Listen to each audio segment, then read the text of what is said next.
2 Chronicles 28:22.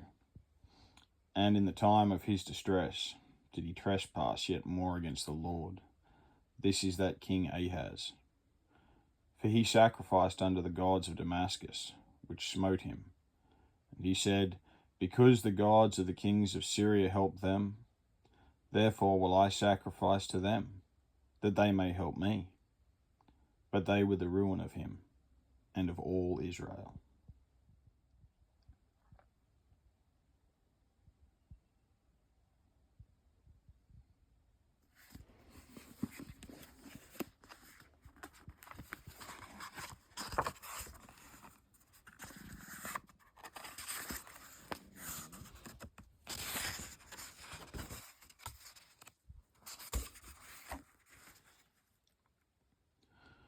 The true focus. And I said, This is my infirmity, the years of the right hand of the Most High. Psalm 77:10.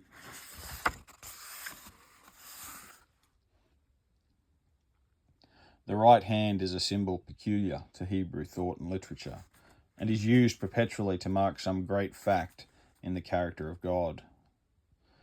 Law and righteousness, salvation and strength, action and love, and the deep, full satisfaction of every necessity of human life in pleasures forevermore. All these things, to the mind of the Hebrew, were wrapped up in the magnificent figure of the right hand of the Most High. The years of my life, now, says the psalmist, are years conditioned in law and righteousness, years in which there is a perpetual outworking of salvation and the unceasing manifestation of strength. They are years in which God is active for me, years in which I am perpetually caressed by the love and tenderness of the divine heart, years which, because they come from the hand of God, are years of the making of eternal and undying pleasure. It was a new light upon his own life, a new point of vision, a new outlook. From this new point of vision, the things which had issued in his dirge of wailing and sorrow were suddenly seen to be working together for his good. This giving a forecast of the New Testament statement. The man had caught a glimpse of the explanation of the mystery of today, a glimpse of the outworking unto perfection, perfect patterns and absolute completeness of the intricacies of the present moment. He had heard his own wail ending in a song of triumph. And all this because he had discovered the fact that his years are from the right hand of the Most High. Falling back upon our previous statement that the first half of the psalm and the second are different, and that the difference is wrought by a new vision of life, may we not ask, wherein does the difference consist? First of all, self-consciousness is overwhelmed in the sense of God. Again, personal suffering is forgotten in view of the divine achievements. And yet once again, personality is lost in the sense of a God-redeemed society. Self-consciousness is overwhelmed in the sense of God. One of the most tender, comforting, compassionate methods of God is that which I venture to say you and I never make use of for the comfort of a single broken heart, namely, the exhibition by God of his own overwhelming power and majesty. Again and again is this the way by which God comes with tenderest touch of healing upon broken and bruised hearts.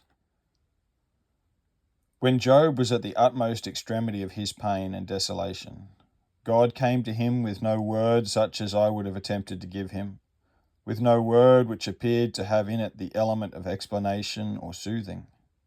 God came with a display of his own glory. He made his might and majesty to pass before the astonished gaze of the man who sat in the dust.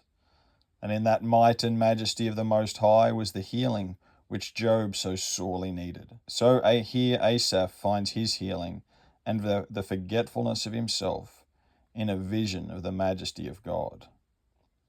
Notice the marvelous figurative splendor of the description of the movements of God which you have in the closing verses of Psalm 77. Thunder and lightning, the waters pained as the Hebrew word expressed it, smitten into agony by the presence of God.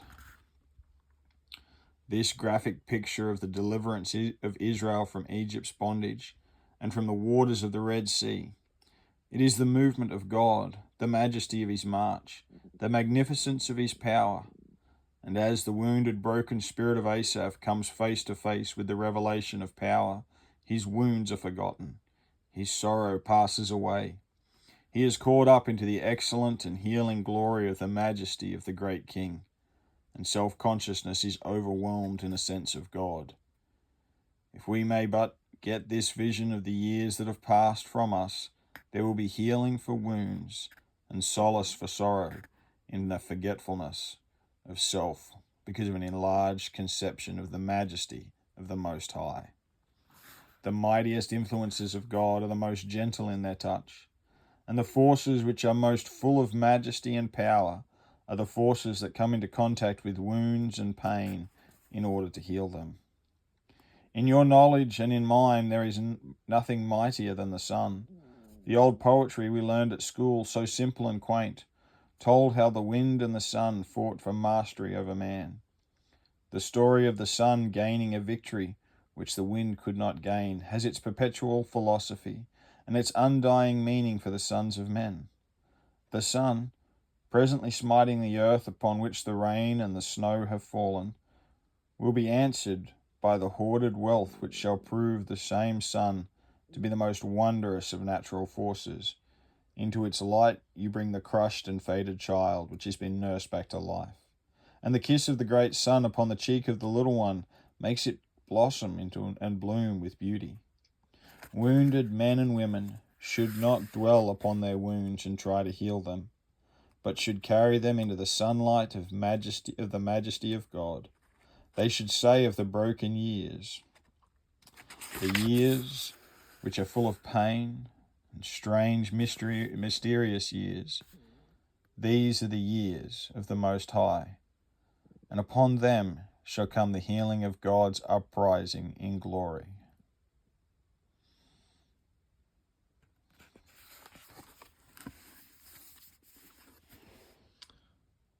The Westminster Pulpit, the preaching of G Campbell Morgan.